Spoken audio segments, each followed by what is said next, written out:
They won almost every critical moment. So when you do enough of those, they're going to come up with a big inning, and they did a couple of big innings. So,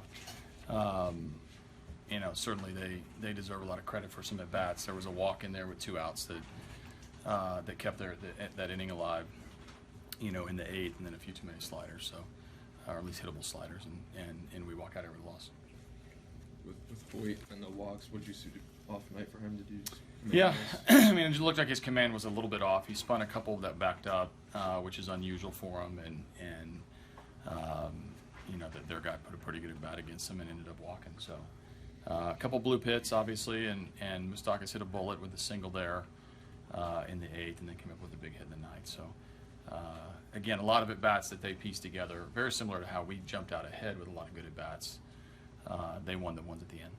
With Giles, do the sliders become predictable at a certain point with how many he's thrown? He's thrown a lot of them. I think anytime you show a hitter, 3 or 4 or 5 of them in an at bat, it's going to educate him a little bit. And it looked like the one that Merrifield hit, the last one was a little bit of a sit, kind of sat up and backed up a little bit on him, and he put a good swing on it in the ballpark and down the left field line and cleared the bases. So we've seen him put away guys with a lot of sliders in a row.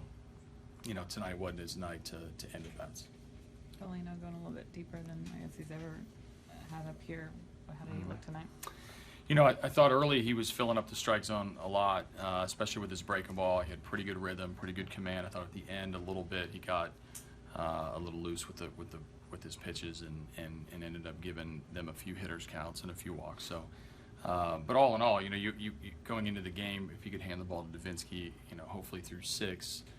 Was the hope. We had a pretty thin bullpen tonight with a lot of guys. So he did as much as he could. Davinsky did a great job coming in, getting the big punch out on Gordon, and then pitching his own 7th inning. We just couldn't finish the game.